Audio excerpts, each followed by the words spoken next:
The Sunshine State is a major gateway to the U.S., and more than 1,000 Puerto Rican families arrive here every month. Those numbers are transforming the I-4 corridor near Orlando. In Kissimmee, also known as Mini Puerto Rico, you can find plenty of restaurants serving traditional Puerto Rican pork and rice. At Malau Bakery, manager Carlos Merced says Puerto Rican job applicants often come straight from the airport.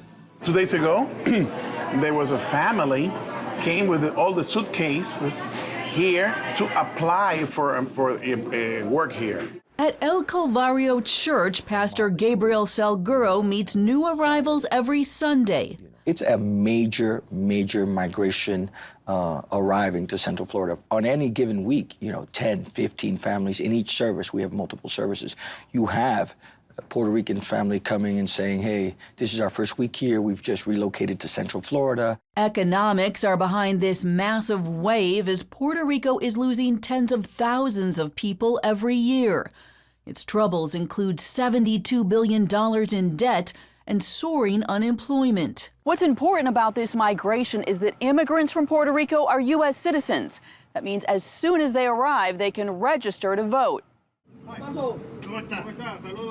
The battleground for their political hearts and minds takes place here in Central Florida's working-class neighborhoods.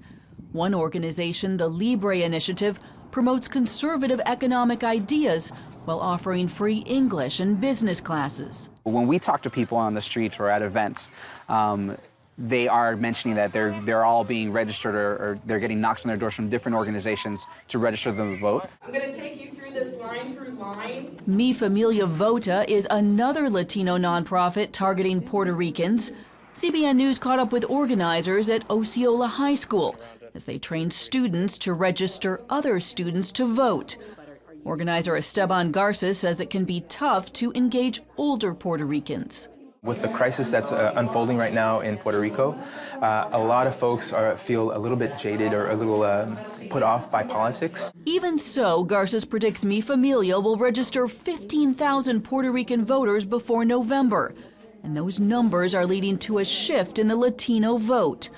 Over the past few years, Cubans have dropped in numbers, while Puerto Ricans have continued to grow.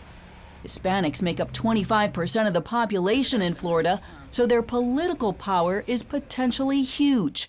And with 29 electoral votes, Florida can mean the difference between winning and losing the White House. They will determine how Central Florida goes.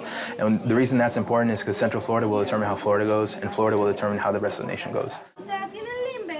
But so far, what's clear is that the Puerto Rican vote is up for grabs. Wilbur and Jacqueline Rodriguez recently arrived from the island and are unsure about how they will vote. Although they lean conservative, they have doubts about Donald Trump.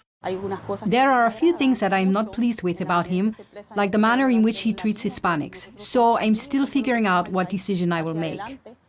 Pastor Salguero expects Puerto Ricans will turn out for a number of reasons, including the Supreme Court vacancy, immigration, plus a congressional outcome that could affect their economy back home. But like many others, he's not sure which way they'll go. Puerto Rican evangelicals tend to be socially conservative, but they tend to be, using political terms, they tend to be much more progressive on issues of immigration, on issues of Puerto Rican economy, on issues of international aid. I think they're really weighing their options. Who can I vote for? They may surprise people where they vote and how they vote. It's going to be a great, I think, test for the Puerto Rican community to see how powerful really they have gotten in these last few months and years. More than a third of Hispanics in Florida are registered as independents. It's one more reason why both sides are investing early in this must-win state. Reporting in Orlando, Heather Sells, CBN News.